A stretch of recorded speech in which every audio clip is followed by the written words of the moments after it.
Amor en ATV.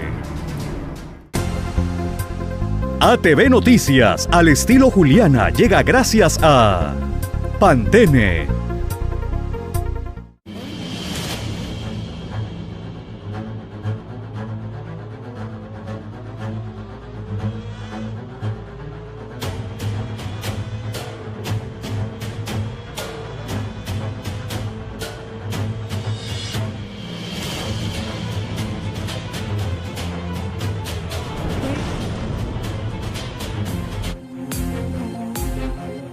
Buenas noches, soy Juliana Oxenford y como lo han visto en la cuña de presentación, hoy le vamos a dedicar buen tiempo a este caso que tiene que ver con la captura en Colombia del feminicida, del asesino de Katherine Gómez, Sergio Tarache.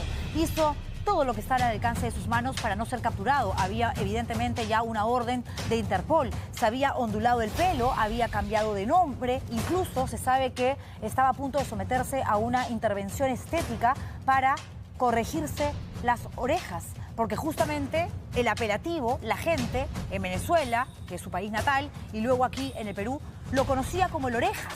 Y de él vamos a hablar largo y tendido, porque estamos a la espera, por supuesto, de que sea extraditado, de que llegue al Perú y que se pudra en la cárcel. Le roció gasolina a su expareja y le prendió fuego en plena Plaza 2 de Mayo. Hemos esperado 24 días para dar esta noticia, luego de que Katherine Gómez haya luchado durante varios días y varias noches para sobrevivir, pero tenía el 60% del cuerpo calcinado y evidentemente era muy difícil que pudiese seguir respirando. ¿Cómo lo capturaron? ¿Cómo la policía llegó a dar con su paradero? ¿Quién advirtió sobre la presencia de este sujeto en tierra colombiana? De eso hablamos en un rato. Tenemos toda la información, tenemos aquí incluso las manifestaciones que han dado los testigos del ataque el día justamente de esta brutal agresión. Pero antes, y hablando de mujeres que dejan de existir por culpa de estos malditos monstruos, tenemos que contarles, si es que todavía no se han enterado, que la enfermera que fue violada por dos sujetos en Juliaca, una enfermera que trabajaba en el Hospital de Salud, perdió la vida el día de hoy. ¿Y cómo conocimos esta noticia? A través de un comunicado de la red prestacional Rebagliati, que comunica con mucho pesar el sensible fallecimiento de nuestra trabajadora, quien fue víctima de agresión sexual y violencia física en Juliaca. Dice, a pesar de todos los esfuerzos médicos y de haber puesto a disposición de nuestra asegurada toda la infraestructura y equipamiento con el que cuentan nuestros hospitales, lamentamos comunicar que perdió la vida, falleció.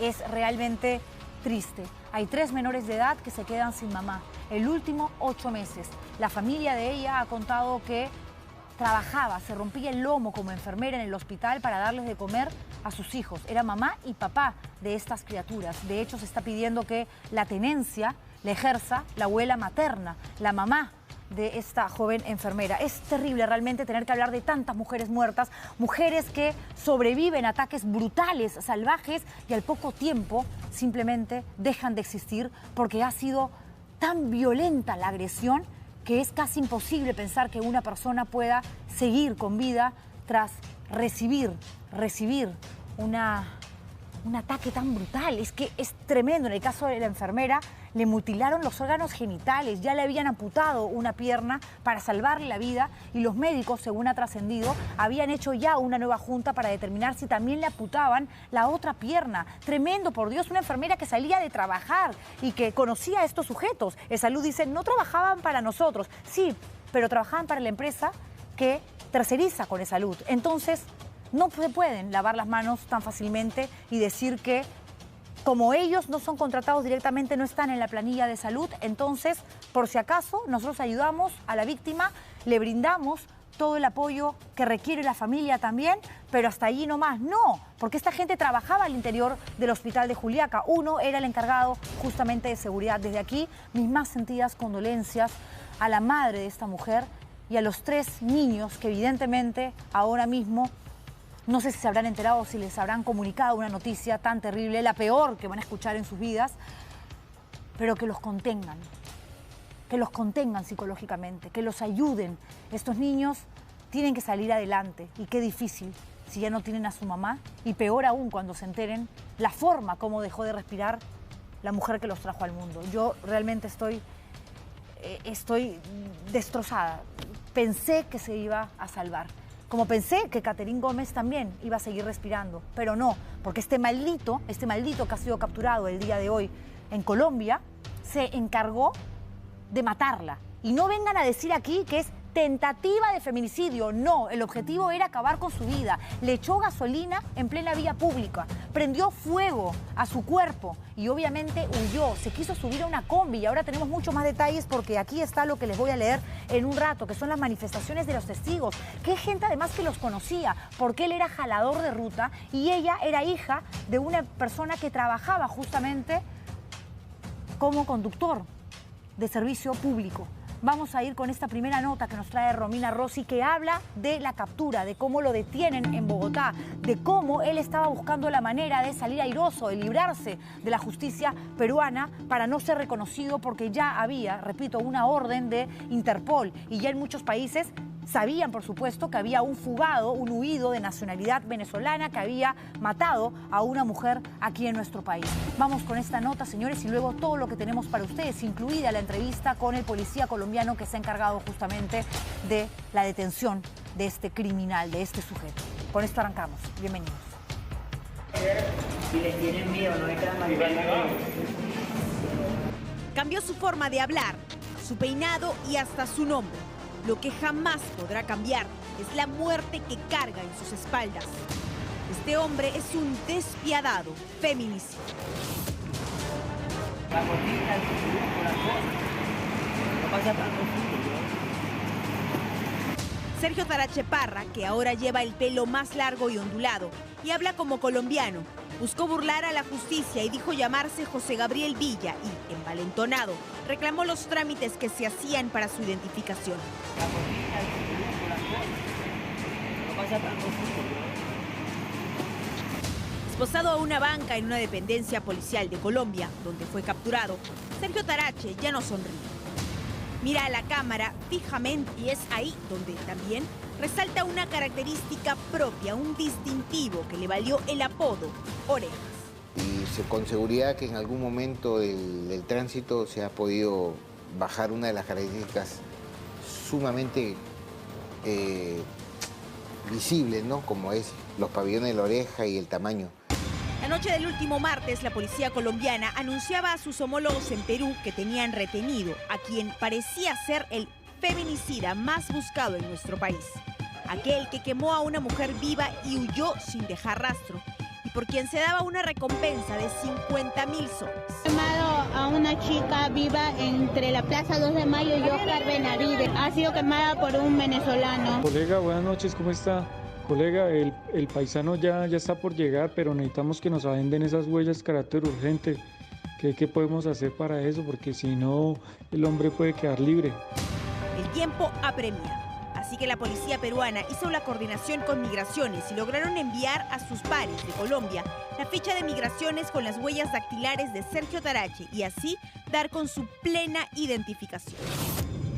Se ha hecho un reconocimiento por parte de la madre y de otra persona. La huida a la carrera de Sergio Tarache tras cometer el crimen contra Catherine Gómez nos lleva hasta este punto. Este es el lugar donde fue el último registro fílmico que se tuvo del criminal venezolano. Él entra a la avenida Pacasmayo, cruza en diagonal y ahí ya se le pierde el rastro en la avenida Argentina. Hasta ahora que ya ha sido capturado. Si les tienen miedo, no hay drama. Antes que Tarache Parra quedara esposado y estuviera a punto de pagar su crimen, cámaras de seguridad lo captaron comprando gasolina, prendiendo fuego a Catherine Gómez y luego correr y correr por diversas avenidas hasta desaparecer. Ahora se sabe que de Lima huyó a Leticia, la frontera con Colombia, y de ahí a Bogotá, donde fue encontrado en Barrios Unidos. Los policías, al hacer el requerimiento, esta persona se identifica con otro nombre, tiene un proceso de verificación dactiloscópica, logramos la identificación plena de una persona que tiene notificación roja de Interpol. El criminal, pedido por la justicia peruana, ahora deberá esperar el trámite para su extradición a Perú. A través de un comunicado, la Fiscalía General de la Nación colombiana dijo que Perú tiene 5 días para presentar la solicitud de captura con fines de extradición. Y ustedes se preguntarán, ¿por qué no lo expulsan? ¿Por qué un trámite de extradición que es bastante más burocrático? Esa ya es una decisión de las autoridades colombianas. En este caso hay que felicitar a la policía peruana y sobre todo a la colombiana por dar con este sujeto y automáticamente comunicarse con sus pares aquí en el Perú para poder determinar que efectivamente el sujeto al que ya habían detenido, capturado, era Sergio Tarache, el feminicida. Porque, como lo decía Romina y les contaba yo antes del reportaje, se había ondulado el pelo, había cambiado de nombre, su manera de hablar era distinta, quería pasar evidentemente desapercibido. Se había ido por la frontera, llega Leticia, de Leticia se va a Bogotá y cuentan que el objetivo era regresar a su natal Venezuela, creyendo que así ya podría vivir tranquilo y que nadie más lo iba a perseguir. Lo cierto es que le cayó la policía colombiana y a este sujeto yo creo que lo tienen que condenar a cadena perpetua. Es lo que pide además, ¿no?, la familia de la víctima. Es tremendo realmente lo que estamos hablando y ahora tenemos estas manifestaciones también. Panorama las había sacado también, pero es bueno recordar lo que han dicho testigos. No voy a mencionar los nombres de aquellos que han sido consultados por la Fiscalía, pero que han contado lo que sucedió en plena vía pública y además dos personas que eran conocidas. Catherine Gómez solía, estar cerca a la Plaza 2 de Mayo, Oreja, Sergio Tarache también, y le preguntan, por ejemplo, a uno de los testigos, ¿usted logró escuchar la discusión que tuvieron Catherine Yolanda Gómez con la persona conocida como Orejas?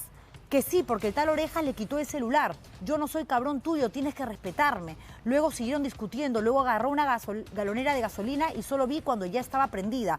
Y hay varias declaraciones que coinciden, ¿no? Dice, escuché la discusión de la señorita con el Oreja. Él le quitó el celular porque ella quería ir a una discoteca con un grupo de amigos. Habíamos quedado para la medianoche. En eso el Oreja discutía también porque le revisó el celular. Empezaron a discutir que se fuera, no le respetaba la cara, que él era cabrón. Trajo una galonera de una combi estacionada, compró gasolina en el grifo y de un momento a otro le echó gasolina y con un encendedor prendió fuego. Vi que la chica estaba prendiéndose. Él corre y quería subirse a una combi. Era la forma como la que quería huir. Al final lo hizo corriendo. Otro testigo dice, indique usted si tiene conocimiento por qué motivo la persona conocida como Orejas le roció gasolina y prendió fuego a Catherine Yolanda Gómez, que por celos, porque le revisó el celular. La chica estaba tranquila, en ningún momento le faltó el respeto ni le levantó la mano. El agresivo era el chico, que sí estuvieron discutiendo. Dice, otra persona más, yo vi que él le agarraba la cara y le decía, le voy a prender fuego en las patas, te voy a prender fuego en las patas. Me encontraba en el paradero de combi, dice una quinta, sexta persona, en la avenida Colonial, esperando mi turno para llenar la combi y me percaté que ambos, Orejas y Catherine, eran conocidos, repito, en la zona, estaban discutiendo. Incluso por momento él la agarra del cuello y ella se reía. Hasta en un momento la amenazó con que quería quemarle las patas, donde agarró una galonera. ¿Casualidad? No. Siempre se supo que este miserable era el que había quemado viva a su expareja. Y aquí quienes han demorado en solicitar acciones inmediatas ha sido la Fiscalía. Hablemos claro, no la policía. No la policía. La Fiscalía demoró la vida en solicitar una orden de detención, una orden de captura. No pasó al interior de cuatro paredes, sucedió en plena Plaza 2 de Mayo. Miren la cantidad de testigos que declararon. El impedimento de salir del país llegó muchísimo después de que este sujeto fugara. Y si ahora ha sido detenido, capturado, y si ahora va a tener que responder a la justicia peruana, no es por el trabajo del Ministerio Público que le solicitó inmediatamente al Poder Judicial que lo detuvieran, lo capturaran y lo mandaran a la cárcel de manera preventiva, porque todos tienen que pasar por un proceso de investigación, pero una indagación corta, porque se sabe efectivamente que fue él quien quemó. Hoy día han hablado hasta el cansancio en muchos medios de comunicación que habría confesado su crimen. Nosotros tenemos información de la propia Fiscalía colombiana que nos ha dicho, nos ha prácticamente recontraconfirmado que eso no es cierto, que él no ha confesado, que lo puede hacer en las siguientes horas. Yo creo que lo va a terminar haciendo porque está con la soga así, alrededor del cuello. No le va a quedar otra, no le va a quedar otra. Pero hasta el momento no es responsable decir sí, hay una confesión. Lo que tenemos ahora es un resumen de cómo se suscitaron los hechos aquel día en que este miserable agredió a su pareja al punto de rociarle gasolina y prenderle fuego a su expareja. Vamos con la nota. ¡Se lleva mi alma, mi hija! ¡Para no de Dios! ¡Desgraciado! ¡Te quiero, mi amor! ¡Te amo, Catita! Su dolor lo llevamos todos, así como la perversa imagen de una joven a la que rociaron gasolina y prendieron fuego.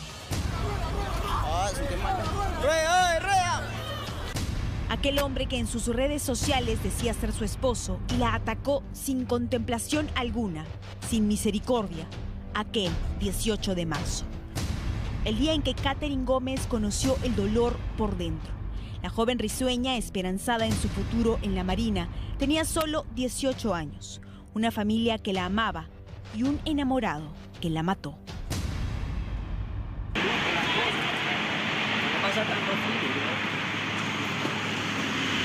Este tipo la llamó, la citó en 2 de mayo.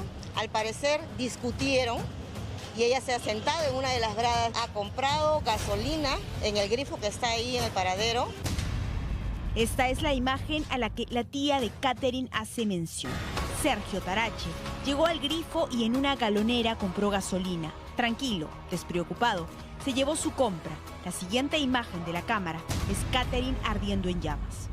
Luego de esto, el hombre huyó cobardemente. Cobarde para quemar, cobarde para fugar. Estaba fuerte, que en verdad que a mí me daba una pena. Ella estaba consciente, estaba despierta. A Katherine Gómez la llevaron al hospital Loaiza. Ahí, con el 60% del cuerpo quemado, luchó por su vida. Sin embargo, a la semana terminó por fallecer.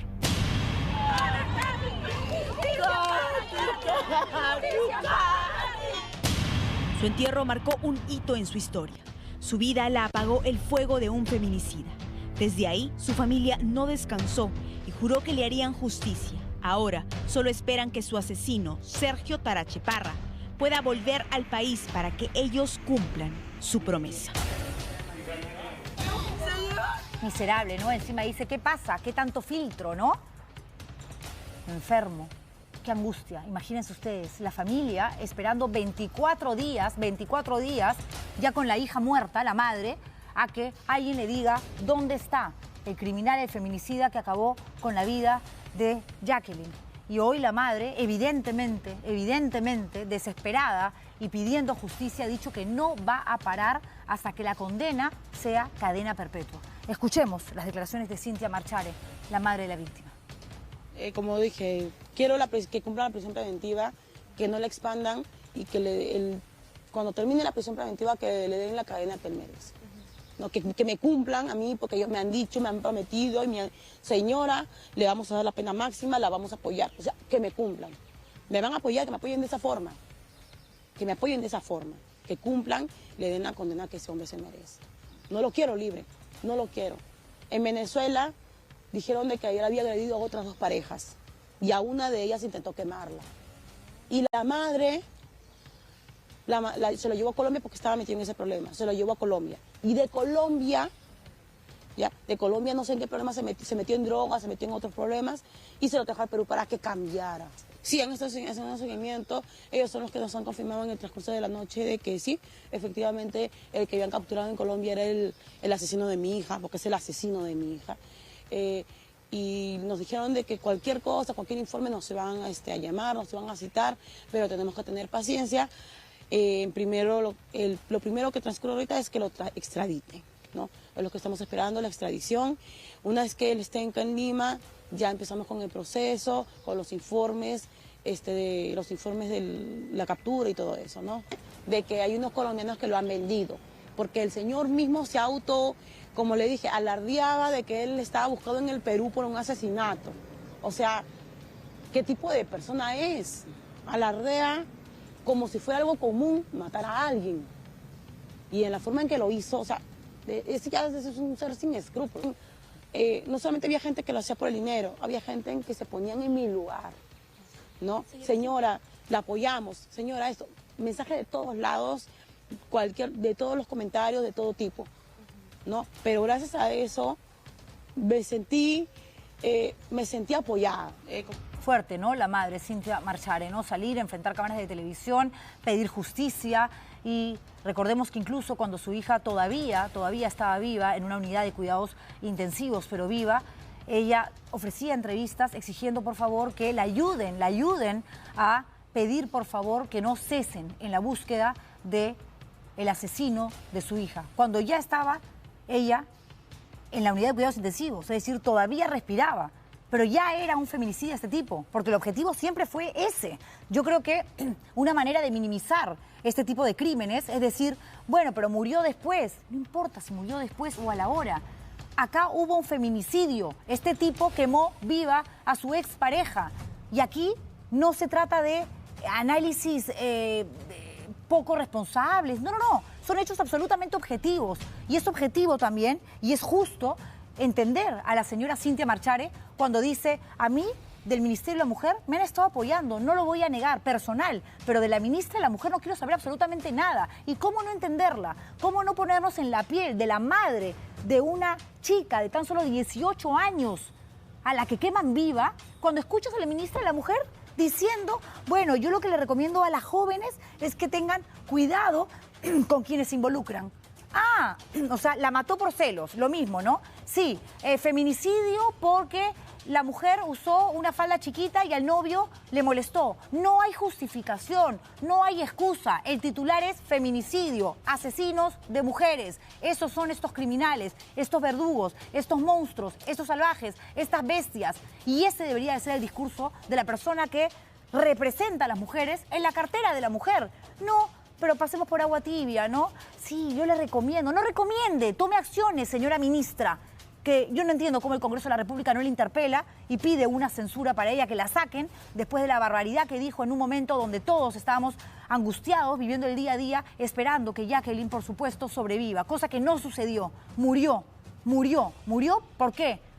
Porque hay asesinos de mujeres que están allí detrás de nosotras como verdugos, operando de manera sistemática y constante, como sucedió con la enfermera de Juliaca, a la que violaron, le pegaron, le mutilaron los genitales, es terrible decirlo, pero eso le hicieron y no pudo sobrevivir. La Cancillería peruana ha publicado un tuit en el que indican que el Consulado General del Perú en Bogotá apoya las gestiones vinculadas a la captura de Sergio Tarache, hoy en la capital colombiana. El feminicida con la alerta roja de Interpol emitida desde el Perú. Acotaron también que con la confirmación oficial de la identidad del detenido por parte de las autoridades colombianas, se gestionará con ellas el procedimiento que permita ponerlo a disposición de la justicia peruana. Ya sabemos que Colombia ha decidido que no sea una expulsión, sino un proceso de extradición. Y allí, para que se logre la celeridad que todos esperamos, es que el Perú ya inmediatamente formalice este pedido. La policía ha agilizado, y hay que decirlo, ¿no? La policía del Perú, a través de su cuenta de Twitter, dio a conocer que el señor comandante general de la policía, Jorge Luis Angulo Tejada, se ha reunido con el coronel Raúl Vera Moreno, agregado policial de la policía colombiana, con el fin de que esto sea rápido, el traslado del sujeto extranjero capturado en Colombia y quien sería el feminicida de una joven peruana. Ministerio Público, Poder Judicial, apúrense, por favor, apúrense, porque realmente queremos, no por un tema de venganza, pero sí queremos ver a este tipo aquí. No en su natal Venezuela, no huyendo en Colombia y encima alardeando de un crimen. Lo queremos aquí, enfrentando a la justicia peruana, bajando del avión esposado, tratado como el criminal que es, la basura que es. Igual con los dos sujetos que violaron y mataron, porque tampoco sobrevivió, y les contaba hace un rato que Salud hoy día, a través de este comunicado, da a conocer la noticia que nadie quería oír, ¿no? Y menos, por supuesto, la familia de esta joven enfermera, madre y padre de 3 menores de edad, el último un bebito de tan solo 8 meses. La violaron, ella salió de trabajar, recuerden ustedes esa historia terrible en Juliaca, ella se ganaba la vida en el hospital de Juliaca y al salir la llevan a un inmueble, la violan, le mutilan los genitales y es el propietario de la casa quien, al escuchar los gritos de alguien, en ese momento no sabía si era una mujer, un hombre, pero escuchaba demasiado ruido y alguien que exigía pues ayuda, auxilio, llama a la policía y el resto de la historia ustedes ya la conocen.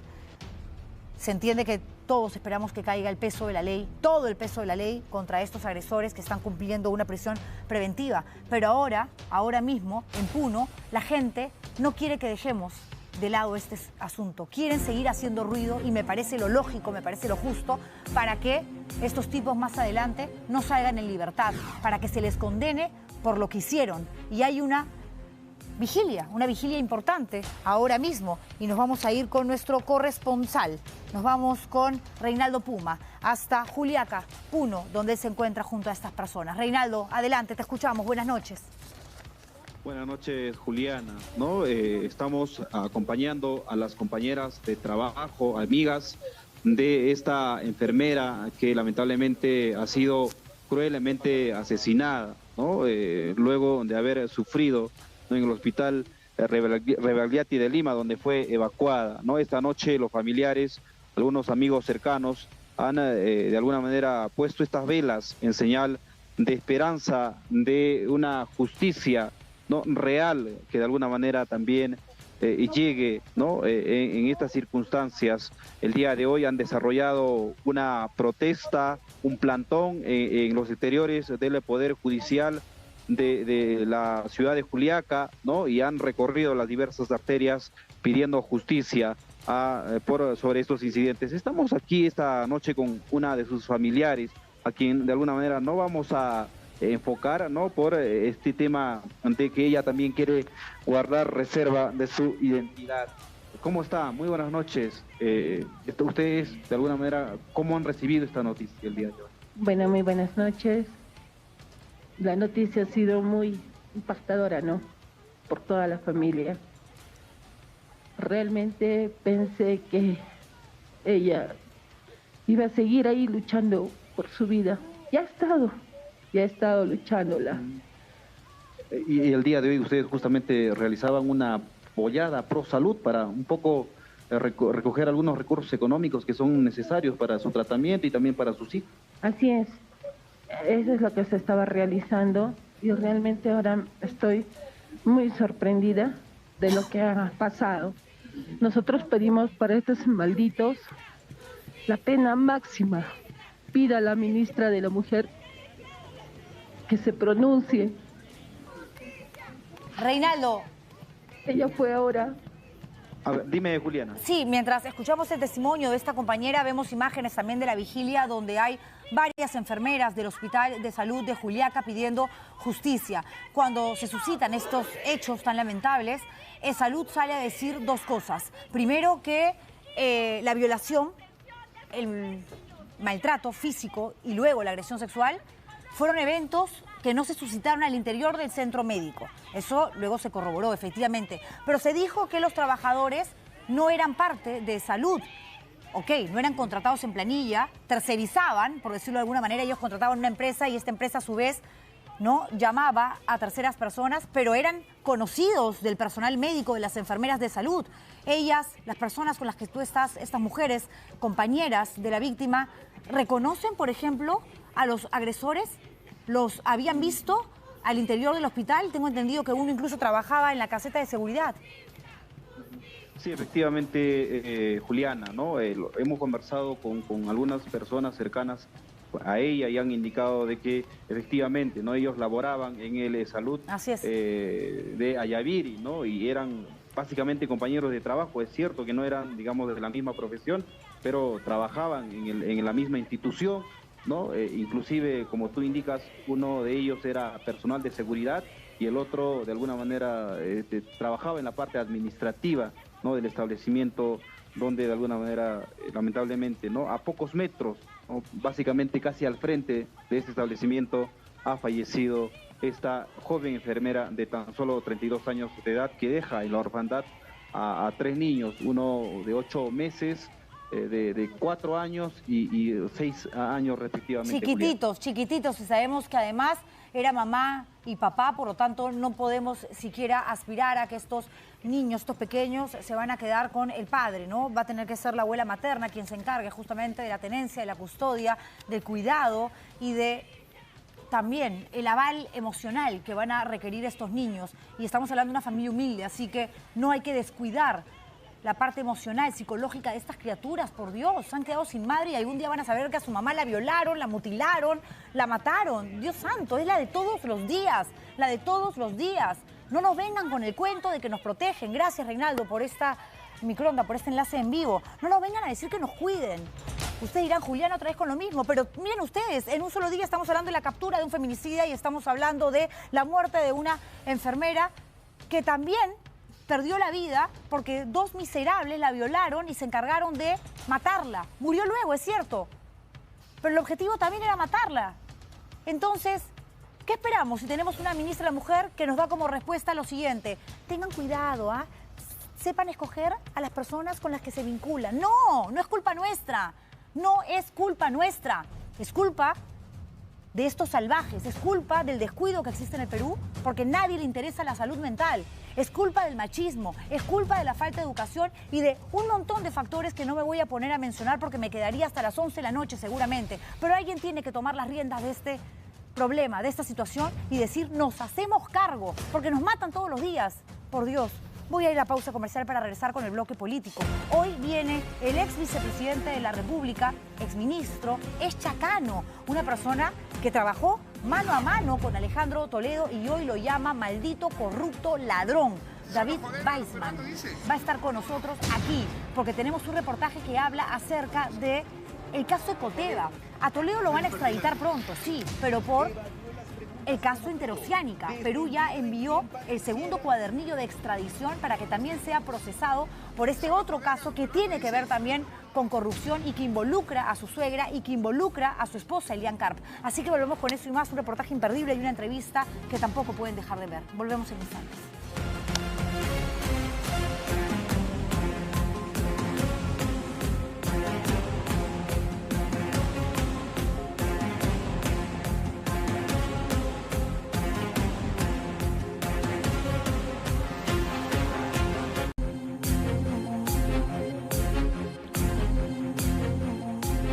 En instantes ya llegó al canal, estaré conversando con David Weissman, el ex vicepresidente de la República, ex congresista también, alguien que fue muy cercano a Alejandro Toledo y que está indignado evidentemente, como muchos que votaron por él, creyendo que iba a ser pues no solamente la persona que iba a devolverle al Perú la democracia perdida en la época de la dictadura del fujimontesinismo, sino que terminó siendo un tremendo ladrón. Sí, de cuello y corbata, pero finalmente choro.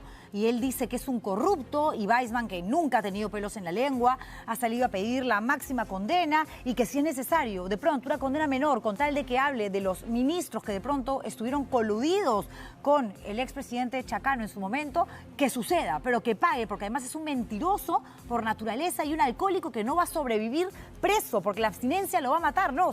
Ha dicho de todo Weissman y va a estar con nosotros en instantes. Aquí ha tenido la generosidad de venir al programa. Pero antes, quiero hablarles de lo que está sucediendo en Tumbes y que Senami ha comunicado de manera oficial vía Twitter. Fíjense ustedes, #infórmate. Posible desborde del río debido al incremento de caudal. Afectaría áreas de cultivo cercanas a la ribera durante las próximas horas. Se recomienda a la población tomar las precauciones necesarias y evitar actividades cercanas al río. Qué bueno sería que desde la Presidencia de la República emitieran o se sumaran a este comunicado diciendo, por favor, estamos nosotros coordinando con los gobiernos regionales y locales para que no hayan personas afectadas, para que los damnificados no sean muchos. El norte ya ha tenido que resistir a demasiados castigos, latigazos por parte de la naturaleza, pero por parte también, no solamente de este gobierno, sino de los últimos gobiernos que han hecho caso omiso a lo que pasa todos los años en nuestro país y donde los más pobres son los que terminan pagando los platos rotos. Es una pena realmente. Fíjense ustedes que ahora mismo Tumbes vive momentos difíciles, ¿no? Se incrementó efectivamente el caudal del río. Miren ustedes, las aguas se han desbordado a la altura del barrio Bellavista, hay calles inundadas, las plazas de la zona también. Miren ustedes cómo se movilizan las mototaxis. Las viviendas han tenido que ser reforzadas, la misma gente, ¿no? Reforzar sus puertas con sacos para evitar el ingreso del agua, las inundaciones. Al menos 2.000 hectáreas de cultivo de plátano, arroz, limón, entre otros productos que están ubicados en los distritos de San Jacinto y Pampas de Hospital, también fueron inundados por el río Tumbes. ¿Cómo están las cosas ahora mismo allá? Kelly Monja nos informa desde el norte, desde Tumbes. Kelly, buenas noches. ¿Qué tal, Juliana? Buenas noches. Sí, justamente como tú lo acabas de señalar, es alarmante la situación que viene atravesando el norte del país, específicamente aquí en la frontera de Tumbes. Y es que a estas horas, como se logra ver en imágenes, el río se desbordó, logrando afectar el barrio Bellavista, como vemos ahora mismo. Es prácticamente una enorme piscina la que se ha formado aquí a unos cuantos metros del centro de la ciudad. Hay algunas viviendas que han colocado sacos terreros para evitar que las aguas ingresen hacia sus inmuebles. Asimismo, se ha restringido el tránsito vehicular, esto con el fin de evitar que la infraestructura de la compuerta, donde estamos enfocando en este momento, sufra más daños, dado a que hace algunos días la Municipalidad Provincial de Tumbes colocó sacos terreros para evitar que el agua del río Tumbes desfogara por este aliviadero, pero en esta ocasión no les ha dado tiempo de poder colocar estos sacos para evitar que esta zona se vea nuevamente inundada, Juliana. Ahora son más de 2.000 las hectáreas afectadas en el sector agrícola. Tremendo, Kelly, y además hay una advertencia de Cenami y lo que se espera es una reacción inmediata de las autoridades. ¿Por qué se tiene que esperar a esto? ¿Dónde están las motobombas? ¿Dónde está todo lo que se está pidiendo desde hace ya varias semanas, cuando el ciclón Yaku se suma justamente ya a las quebradas que se activan, a los ríos que se desbordan, a las lluvias torrenciales? No, seguimos esperando. A ver cuántos muertos más, cuántos heridos, cuántos damnificados. Y dependiendo de eso nos ponemos las pilas, ¿no? Tremendo realmente, Kelly. Un abrazo fraterno a toda la gente en Tumbes. Muchísimas gracias, Kelly, por esta información. A ver, ¿qué cree Alejandro Toledo, que realmente con sus leguleyadas, con sus formas tramposas de proceder, va a librarse de la justicia? No, ahora mismo continúa en Estados Unidos, no se puede ejecutar el proceso de extradición porque este país tiene que cumplir evidentemente con todo lo que manda el trámite, el protocolo, lo burocrático, llámenlo como quieran. Está bien, él ha presentado luego de que ya se diera a conocer que Estados Unidos dijo se va, expectoramos al expresidente y que regresa a su país a responder por el caso de Interoceánica, presenta 2 recursos, ¿no? 2 medidas para salvarse la extradición que tienen que ser revisadas en su plenitud y luego de ello habrá un veredicto. Veredicto que obviamente va a ser acorde a lo que ya la Corte ha manifestado. El propio juez que está viendo la causa. Lo van a traer, pero él quiere prolongar el tiempo. De pronto, no sé, está borracho y considera que se le va a presentar a Virgencita y se va a librar de esto. No, no se va a librar de esto. Va a tener que venir al Perú más temprano que tarde y no solamente lo van a procesar por el caso Interoceánica, también por Ecoteva. De hecho, hoy se iniciaba el juicio oral, pero se suspendió hasta el 20 de abril. ¿Por qué? Por una nueva trampita. Han contratado a un abogado que ha salido a decir, a ver, no se está respetando el debido proceso porque no han notificado a mi representada. ¿Y es el abogado de quién? De la suegra de Toledo, que también está inmersa en el escándalo de Ecoteva, de esta empresa que se creó única y exclusivamente para que sirva como engranaje del dinero que salía de los offshore en Costa Rica, que pasaban por las empresas de Joseph Maiman, y todo el dinero, o gran cantidad de dinero, iba a parar, por supuesto, a las cuentas que cada vez eran más grandes del que se decía llamar Cholo Sagrado. Bueno, ni sagrado, ni realmente abanderado de la democracia, ni nada por el estilo, y menos santo, por supuesto. Toledo va a caer. Y esto es lo que ha sucedido el día de hoy, y lo que viene después es la entrevista que ustedes están esperando con David Weissman. Hoy era un día clave para el caso de Ecoteva, y por ser un día de tragos amargos, llamamos al principal implicado. Aló. Aló, buenos días, con el señor Alejandro Toledo. ¿Aló? ¿Quién habla? La razón no era menor. Esta mañana iniciaba el juicio oral por el caso de lavado de activos que involucra al expresidente y a su entorno no tan sano ni sagrado.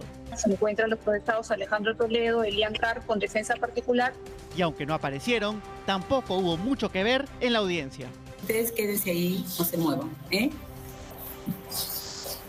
Hubo un breve receso por el pedido del abogado Roberto Su, que se presentó esta vez como defensa de Eva Fernenburg, la madre de Elian Carr, también procesada. Esta defensa técnica, señora directora de debates, solicita al colegiado la suspensión de esta audiencia inicial de juicio oral por una sencilla razón. La señora Eva Fernenburg no ha sido notificada con la acusación fiscal. Y para evitar posibles vulneraciones a derechos, la audiencia fue suspendida hasta el 20 de abril. Hasta luego con todos, buenos días o buenas tardes según el lugar donde se encuentren. Como no vimos a Toledo en pantalla, lo llamamos a un teléfono vinculado a él para tratar este caso por el que la Fiscalía pide 16 años de cárcel y otro pedido de extradición de Estados Unidos. ¿Aló? Aló, buenos días, con el señor Alejandro Toledo. ¿Aló? ¿Quién habla? ¿Qué tal? Le saluda Carlos Viguria, periodista de ATV. Fue ahí que notamos un curioso cambio en su voz. Volvimos a llamar al mismo número, pero contestó esa misma voz forzada. ¿Equivocado el número? Por su falta de respuestas, fuimos al despacho de su abogado, Roberto Su. Sus servicios constan en este contrato que figura en Portal de Transparencia del Estado. Data de julio pasado y es firmado entre el despacho presidencial y el abogado y regirá hasta julio de 2023.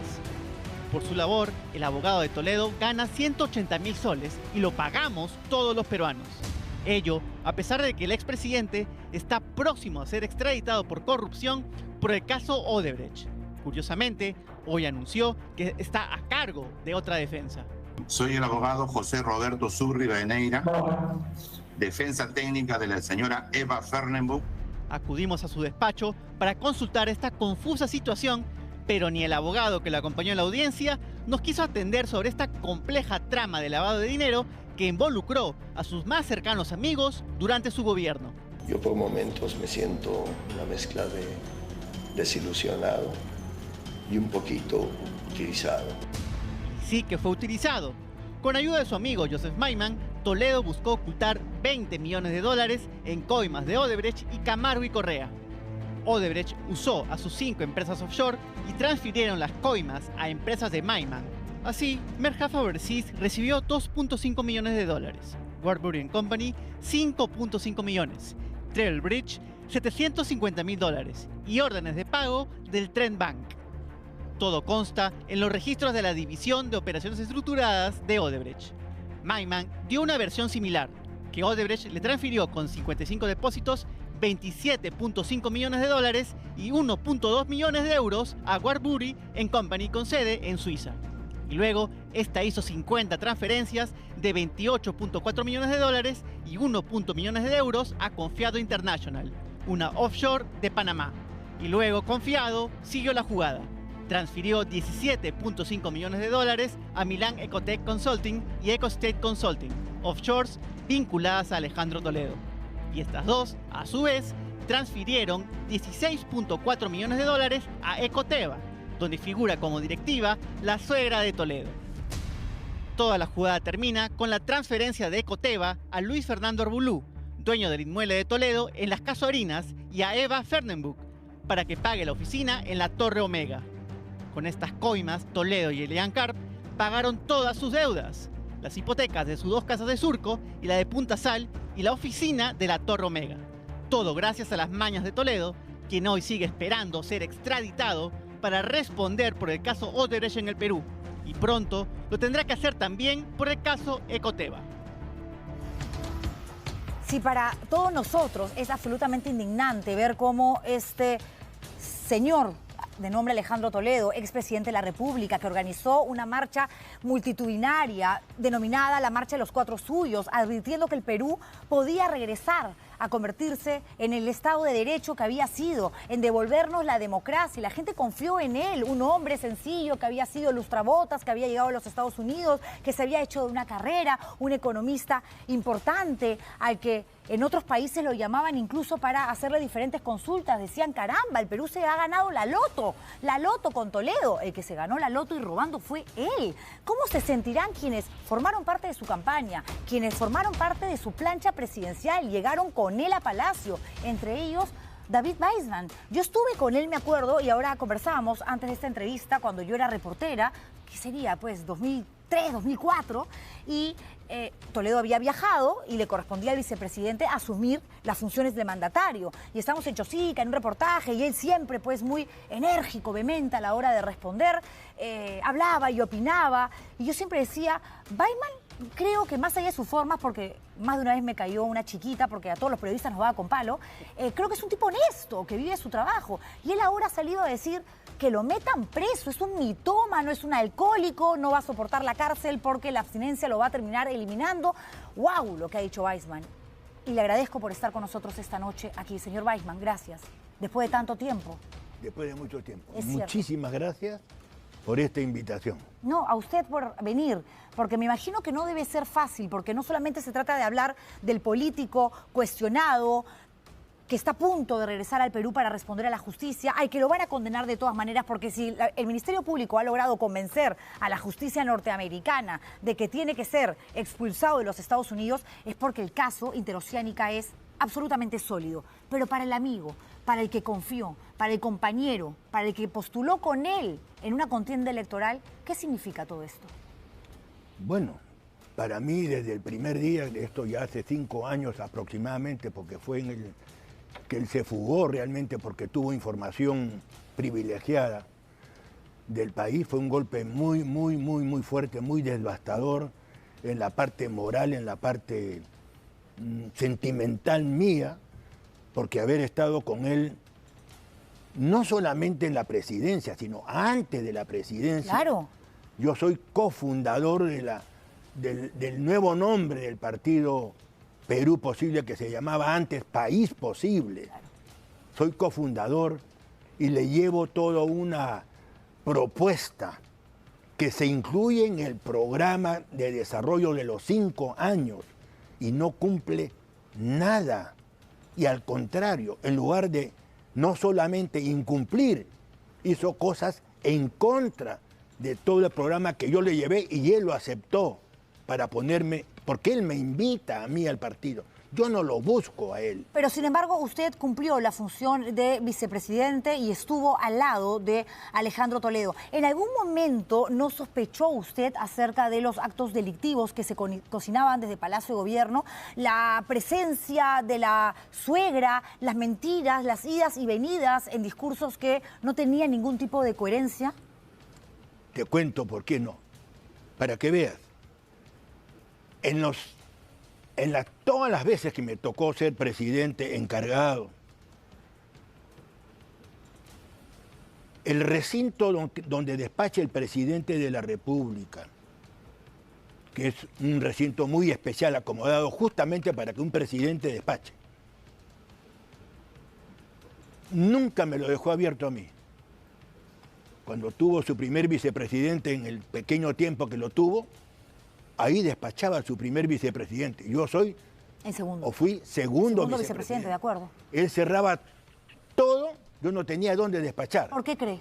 Y si necesitaba ir al baño, yo tenía que irme aproximadamente unos 200 a 300 metros de distancia a caminar y ir al baño de la seguridad que estaba en un portón que da a la espalda de Palacio de Gobierno. ¿Y no le decía eso cuando volvía de sus viajes? ¿Por qué me trata a mí de esta manera? Cuando había un primer vicepresidente, él sí ocupaba el despacho presidencial como corresponde. Finalmente, ¿me quedo yo como presidente encargado del país? Sí, se lo decía. ¿Y qué le decía a él? Bueno, en principio se molestaba conmigo, se alteraba, nos alterábamos, por supuesto, los dos Usted también. es bravo también. Y yo tenía la cuestión de que yo no podía y no debía renunciar porque considero que cualquiera que está en cualquier tipo de cargo que renuncia es un cobarde. Yo no nací para cobarde, nací para seguir luchando en mis ideas y en mis propuestas. ¿Y qué es Alejandro Toledo para usted? Es un cobarde. ¿Y qué más? Un traidor, un estafador, porque me estafó a mí y estafó a 30 millones de personas. Y eso tiene que pagarlo. Y ha dicho usted además con absoluta convicción de que es un corrupto, sí, un ladrón. Sí, totalmente, totalmente. Un tremendo corrupto, en todo sentido, en todo sentido. Una persona que no tuvo la dignidad de ser presidente de la República. No se dio cuenta, creo, nunca, por su grado de corrupción, que él tenía un cargo tan importante y que no representaba a él, representaba a 30 millones de personas que creyeron en él y votaron en él. Y yo estaba comprometido con él. Pero para delinquir a ese nivel, ¿no? Para generar una organización criminal con empresas offshore, meter a la suegra, ¿no? La propia esposa, Elian Karp, necesitaba también cómplices en la política, gente de su entorno más cercano. ¿Es posible que ningún exministro se haya enterado, que congresistas chacanos de aquel entonces no hayan sabido lo que pasaba? Yo un poquito antes del año ya había estado marginado totalmente por el expresidente Alejandro Toledo. No participaba en nada ya, me había marginado. Pero habían consejos de ministros, etcétera.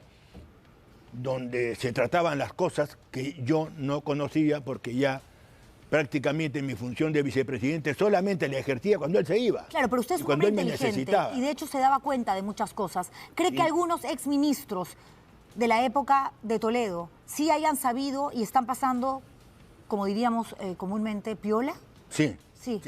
Así como han pasado muy buenos y respetables ministros, que ahora son exministros, también hay exministros que creo que tienen que dar cuenta. ¿Cómo quiénes? Que llegue. Yo no voy a decir nombres porque no soy juez. Yo no puedo jugar con premeditación.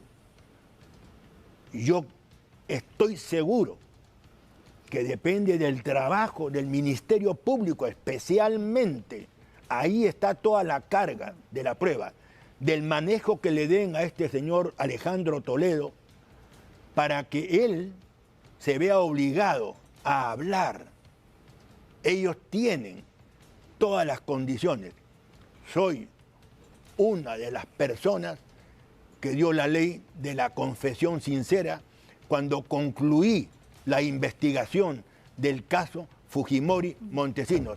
Ahí están mis firmas. Hay algo que yo quiero contarle a los televidentes y que creo que es importante compartirlo, ¿no? Yo recuerdo que más de una vez entrevisté a David Weissman cuando obviamente asumía el cargo interino de presidente porque Toledo viajaba. Y ya en los últimos tiempos, en las últimas épocas, recuerdo que le hice preguntas sobre Toledo y su respuesta fue a su manera, ¿no? Oxenford, no me preguntes por Toledo porque no sé en qué anda, no sé a qué se dedica.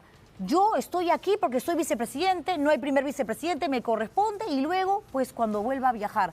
Tengo que ser honesta y decirlo, porque eso fue lo que me respondió en aquella época cuando yo todavía hacía calle. Le voy a pedir que se quede aquí conmigo, no me responda, pero le voy a plantear una pregunta que tiene que ver con la última vez con la que habló con Toledo. ¿Cuándo fue la última vez que se comunicó de pronto vía telefónica? Él ya fugado a los Estados Unidos, usted indignado diciéndole, oye, no te vayas, ¿qué pasó? Porque Carlos Viguria lo ha llamado el día de hoy y fiel a su estilo, que ya lo ha hecho en reiteradas oportunidades y con muchos periodistas, claro, se niega. Él es el que responde, claro, hablando en inglés, ¿no? Hello, ¿no? Y cambia la voz en su desesperación para que la gente no sepa que quien está detrás de la línea telefónica es evidentemente el expresidente que tiene que responder cuanto antes. Escuchemos parte de lo que le dijo a Carlos Viguria y regresamos con más de esta entrevista al ex vicepresidente David Weissman. Volvemos. ¿Aló? Aló, buenos días, con el señor Alejandro Toledo. ¿Aló? ¿Quién habla? ¿Qué tal? Le saluda Carlos Viguria, periodista de ATV. ¿Se equivocado el número? Su costumbre.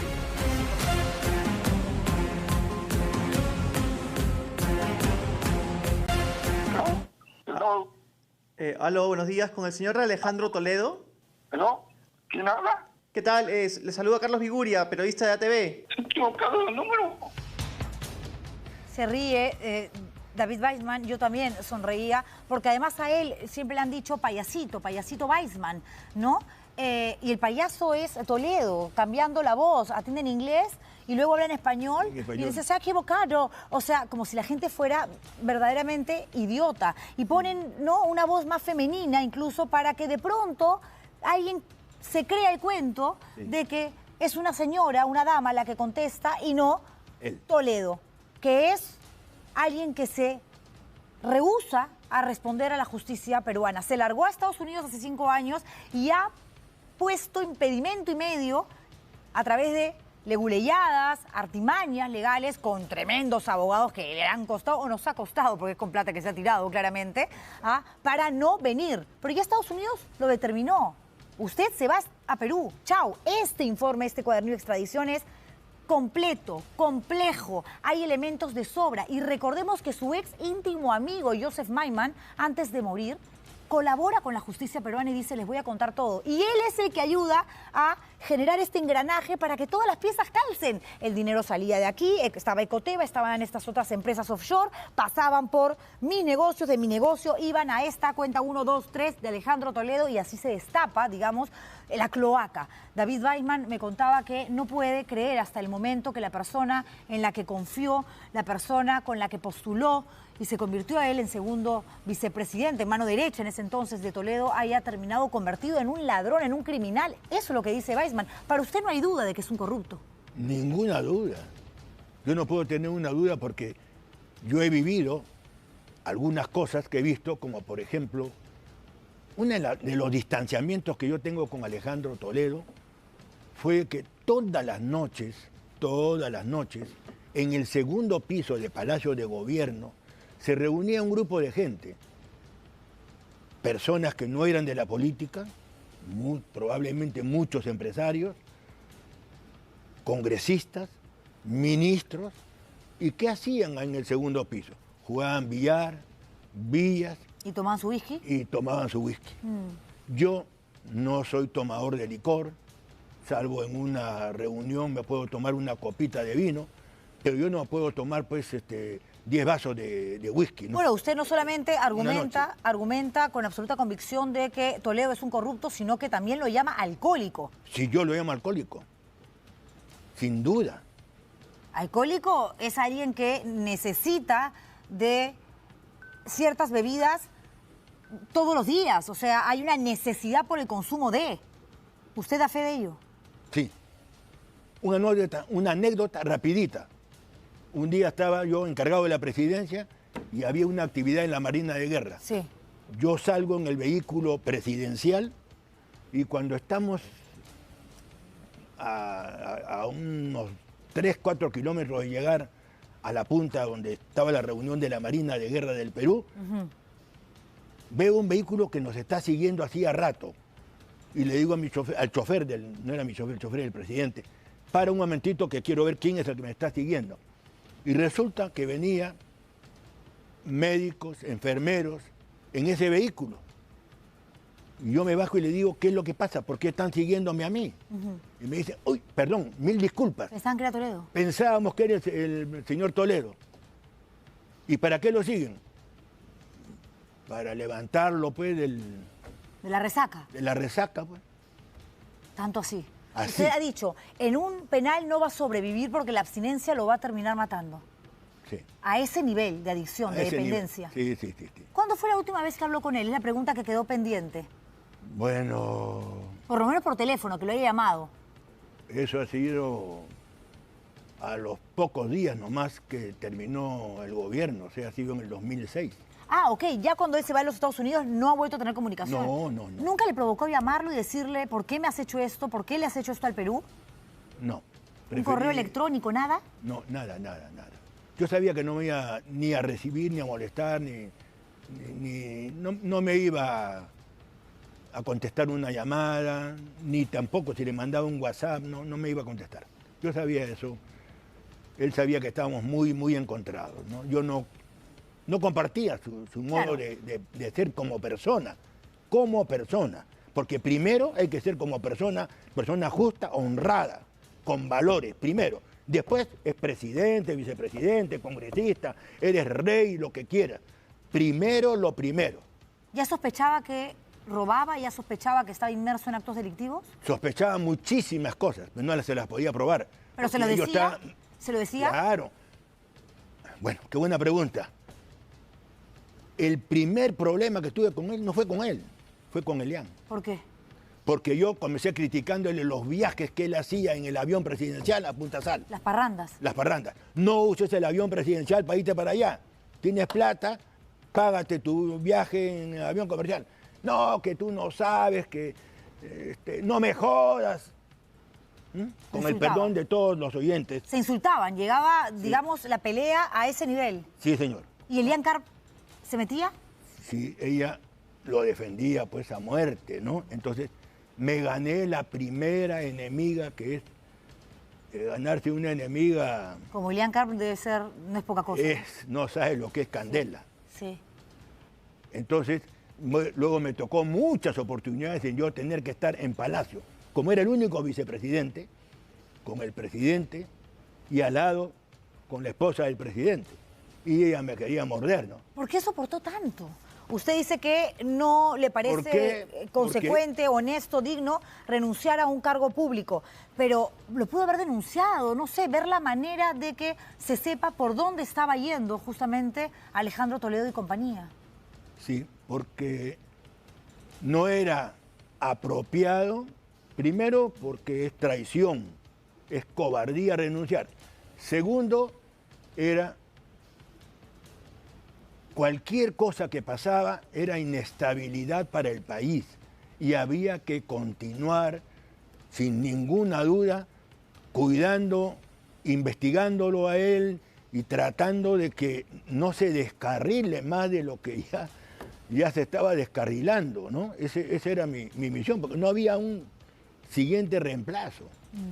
No había un siguiente reemplazo. Ha dicho reemplazo. que venga a Perú y que le reduzcan la pena con tal de que hable y diga los nombres de los cómplices que tuvo en la época que era presidente de la República. O sea, usted me parece que tiene la seguridad también de que hay varios cuyos nombres todavía no aparecen y que están muy calladitos y que habrían recibido dinero ilícito también. Sí, es bien fácil. Mire, hay muchos personajes que fueron ministros y entonces cuando entraron se presenta todo el que entra a la política y ya sale con un cargo de ministro o de congresista, tiene que presentar... Una declaración jurada. Una declaración Es un acto de fe, digamos, ¿no? Muy bien.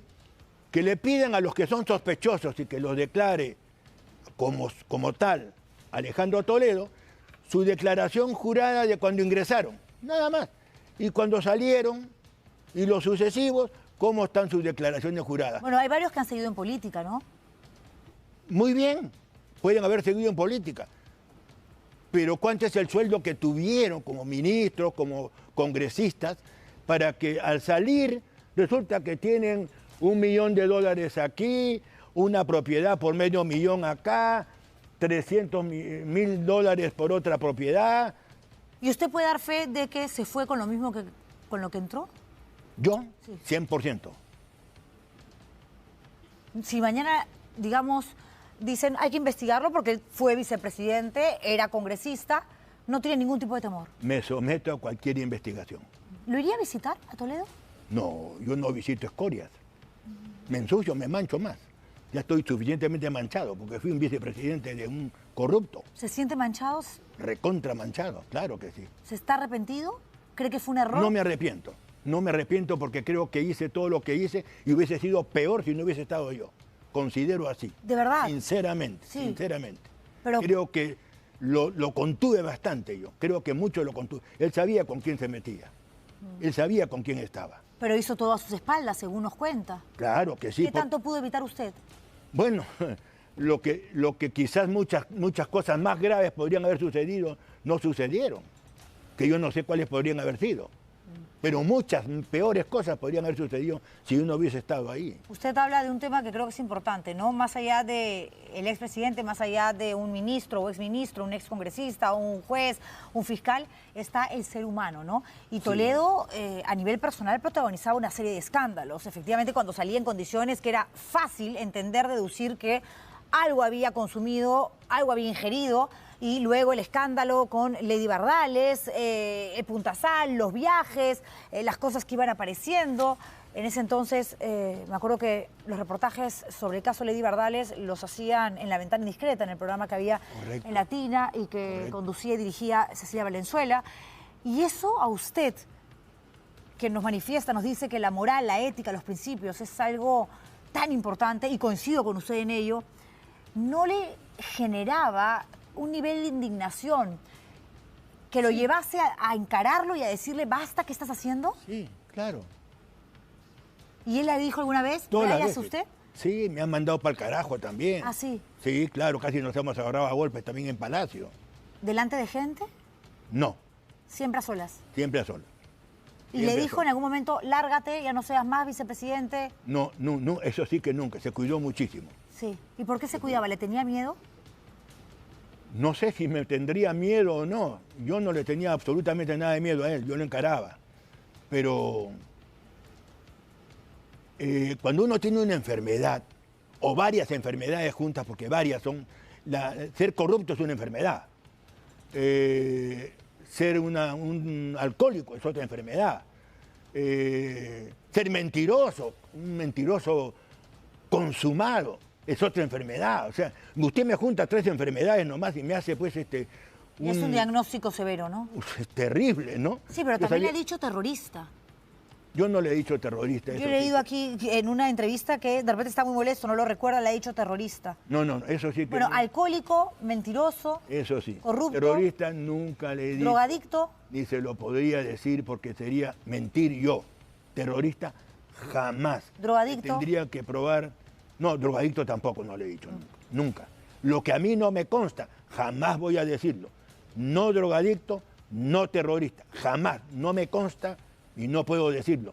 Tendrían que probarme que con una grabación o con un, no sé, donde me han grabado que yo he dicho esa palabra de terrorista. Eso sí, jamás. Señor Weisman, me quedan 50 segundos menos, 45 del Bueno, programa. qué pena, yo quisiera tener acá aunque sea 5 minutos más, nada más. A ver, ¿qué le diría Alejandro Toledo? Dice que no lo va a ir a visitar cuando llegue, que no va a ir ni siquiera a decirle cara a cara aquello que tiene, y se nota, ¿no? Atragantado en la garganta, parte de la molestia y de la indignación que le ha generado todo esto. Si lo tuviera al frente, ¿qué le diría? Yo lo voy a ir a recibir cuando él llegue. Y cuando él llegue yo le voy a decir, recuérdate, honradez, tecnología y trabajo. Contra eso fue una de las cosas que tú prometiste luchar, y contra la dictadura de Fujimori y contra la corrupción de Fujimori. ¿Te acuerdas, oye, desgraciado? Bueno, acá estoy para que me digas en mi cara. Corrupto, de porquería. Gracias, David Weisman, por haber estado con nosotros. Después de tanto tiempo conversar con ustedes. Gracias, y gracias a ustedes por vernos. Nos reencontramos mañana con más aquí en El Estilo Juliana. Cuídense. Chao.